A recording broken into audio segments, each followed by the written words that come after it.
All right, let's dive into a really powerful idea from author Cal Newport. It's called slow productivity.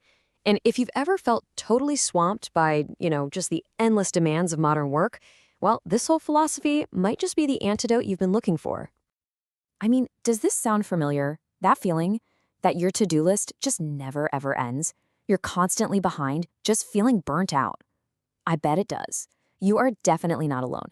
It's kind of the default setting for so many of us these days. But here's the good news. There is a way to completely rethink this whole game. So, what is really going on here? Why are we all so busy and so stressed out? You know that feeling, right? It's like this constant low-level hum of anxiety in the background. That feeling that you've missed an email or you need to check a notification or you're just forgetting something. Well, that's the big question we're going to unpack today. Okay, so before we can get to the solution, we've got to properly diagnose the problem. Let's just call it what it is, the overwhelm epidemic. It's that feeling that your work or school or just life is squeezing every last drop of energy out of you. And here's the real dilemma of modern work, the core conflict. Our digital tools, they're a total double-edged sword. On one hand, things like email, Slack, and texts make it super easy for people to ask us to do stuff. New tasks just land on our plate constantly. But, and this is a huge but, those exact same tools are literally designed to shatter our focus. So our attention gets fragmented into these tiny little pieces, and our ability to actually finish anything just slows way down. We're taking on more but getting less done. But this constant state of distraction, it isn't just about the technology itself. It's actually pointing to a much deeper problem. Our entire definition of what it even means to be productive is completely broken. I mean, think about it. For centuries, productivity was simple. It was tangible. If you were a farmer, you could point to your bushels of wheat. If you worked in a factory, you could count the number of cars rolling off the line. Easy. But then, work moved into offices. It became knowledge work. And suddenly, how do you measure that? What's the output? A good idea? A well-written email? It all got really vague, really fast. And that's exactly the trap we all fell into.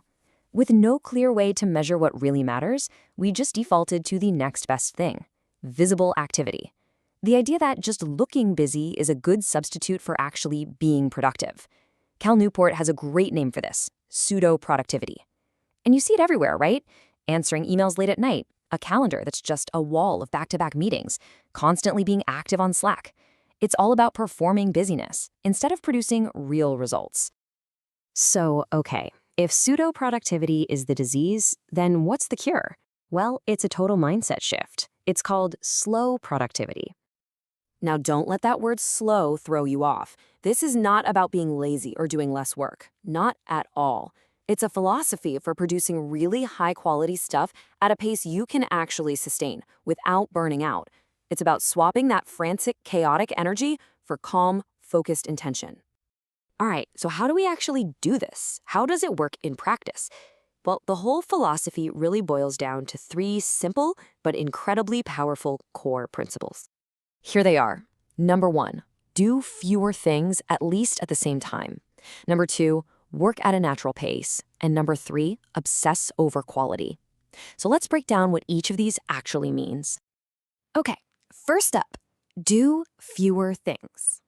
See, when you're juggling a ton of different projects, you create all this administrative overhead. That's just a fancy way of saying you spend all your time in meetings and answering emails about the work instead of, doing the actual work. By focusing on just one or two big things at a time, you actually finish them way faster. Second principle, work at a natural pace. We are so bad at this. We write these fairy tale timelines for our projects that are completely unrealistic. Slow productivity says, hey, it's okay. It's okay for important things to take the time they need to take. At the end of the day, the result is what matters, not how fast you got there. And a third principle, obsess over quality. This one is huge because when you shift your main goal from how much can I do to how well can I do this, that whole performance of busyness just loses all its appeal. Producing something you're truly proud of is way more fulfilling, and it gives you a ton more control over your time in the long run. Okay, so that's the big picture philosophy. But how do you actually put this into practice, like tomorrow morning when you wake up? Well, it all starts by completely rethinking one of the most common tools that pretty much all of us use every single day. This quote from Newport just nails it. We don't write to-do lists, we write wish lists. Think about that. That super long list of stuff you write down every morning. It's not a plan, it's a fantasy. It's an unrealistic dream of what a perfect interruption-free day would look like. And yeah, it feels good to write it, but it just sets you up for anxiety and a feeling of failure when, life happens. So the big shift here is moving from a wish list to an actual plan.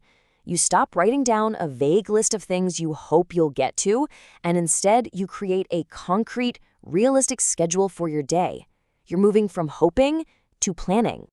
And the practice that gets you there is called time blocking.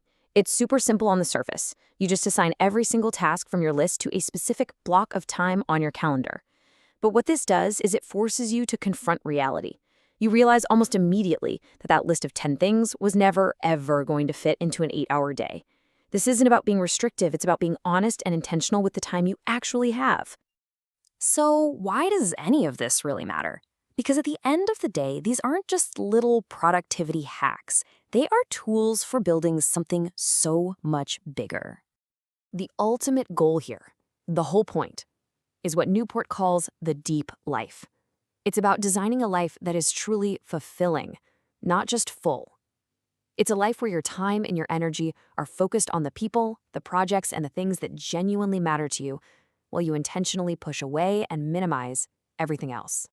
So, I'll just leave you with this one question to think about. Take a hard look at your own schedule. What is one busy task, just one, that you can drop this week to make a little more time for what truly matters? Because that's it. That's where this whole change really begins.